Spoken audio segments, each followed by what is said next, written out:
Hello दोस्तों, कैसे हैं आप सब लोग। आई होप कि आप सब लोग बहुत अच्छे होंगे। स्वागत है आपकी आज की नई वीडियो में। आज की वीडियो होने वाली है अंडरस्टैंडिंग ड्रामा के एक अनदर ऑथर के बारे में, जिनका नाम है कृष्ण मोहन बैनर्जी। ठीक है, इनकी बायोग्राफी के साथ, इनकी लाइफ के साथ साथ हम इनके एक फेमस प्ले के बारे में डिस्कस करने वाला है, जिसका नाम द परसिक्यूटेड है। बात करते हैं इनकी लाइफ के बारे में, तो Krishna Mohan Banerjee Indian scholar, writer और सोशल रिफॉर्मर थे। साथ साथ इनका जन्म 24 मई 1813 को कोलकाता में हुआ था। ठीक है, इनके एजुकेशन की बात की जाए तो इन्होंने हिंदू कॉलेज कोलकाता से अपनी पढ़ाई पूरी की थी। साथ ही साथ इन्हें इंग्लिश लिटरेचर, फिलोसफी और थेलोलॉजी में अच्छी नॉलेज थी। ठीक है, ये हेनरी लुइस विवान के स्टूडेंट भी रहे थे। साथ ही साथ इन्होंने जब यंग एज में थे तो इन्होंने बंगाल मूवमेंट में अपना योगदान भी दिया हुआ था। बात करते हैं इनके करियर की, इनके लिटरेरी वर्क की, तो इन्होंने इंग्लिश और बंगाली दोनों लैंग्वेज में अपने प्लेज लिखे हुए हैं। इनकी राइटिंग का मेन फोकस रिलीजन, एजुकेशन और सोशल रिफॉर्मर रहा है। जो इनका मोस्ट इम्पॉर्टेंट प्ले है जिनके थ्रू इनको पहचान मिली, उसका नाम है द प्रोस्टिट्यूट, जो 1831 में इन्होंने लिखा था। ठीक है, फिर 11 मई 1885 को इनकी डेथ हो गई थी। बात करते हैं इनके फेमस प्ले के बारे में, जिसका नाम है द प्रोसिक्यूटेड।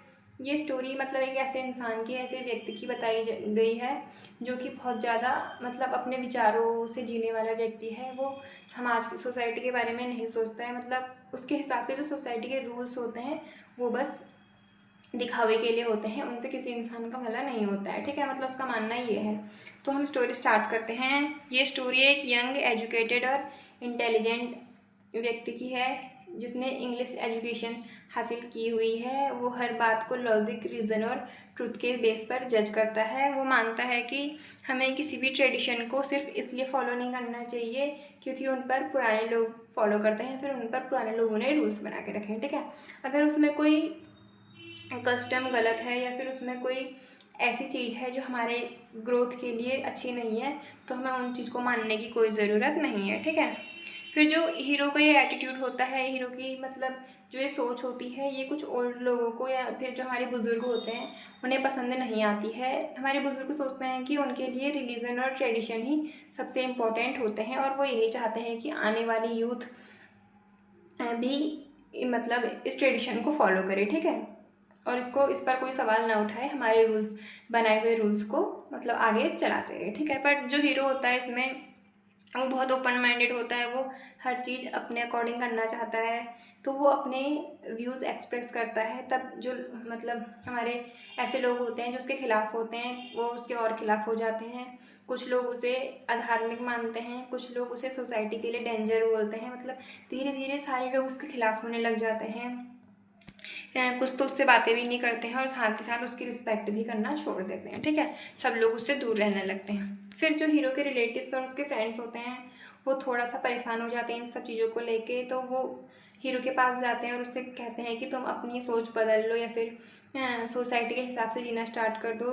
अगर तुमने ऐसा नहीं किया तो सोसाइटी के लोग तुम्हारी इज्जत नहीं करेंगे और तुम्हें यहाँ पे सुकून से, शांति से नहीं जीने देंगे। ठीक है, बट वो अपनी मतलब फ्रेंड्स और फैमिली की बात नहीं मानता है। उसकी थिंकिंग ये होती है कि फैमिली की रेपुटेशन और सोसाइटी के रूल्स इंडिविजुअल फ्रीडम से बहुत ज़्यादा इंपॉर्टेंट होते हैं। मतलब सोसाइटी के रूल्स इतने इंपॉर्टेंट नहीं होते जितनी इंपॉर्टेंट हमारी लाइफ होती है। ठीक है, लेकिन हीरो इन सब चीज़ों से डरता नहीं है। वो कामली मतलब सबकी बात सुनता है, उनको अपनी बातें बताता है, पर मतलब लोगों को बताता है पर कोई समझता नहीं है। फिर उसका मानना होता है कि जो हमारी अंतरात्मा होती है और हमें अपने लिए जीना चाहिए, अपने अकॉर्डिंग जीना चाहिए, ना कि उन रूल्स को फॉलो करना चाहिए। ठीक है, वो कहता है कि वो किसी का अपमान नहीं करता, किसी को डिसरिस्पेक्ट नहीं करता, लेकिन अपने बिलीव्स को भी नहीं छोड़ता है। आगे बताया जाता है कि जैसे जैसे कॉन्फ्लिक्ट बढ़ता है, चीज़ें बिगड़ती जाती हैं, सोसाइटी का बिहेव उसके साथ और ज़्यादा रूड होता जाता है।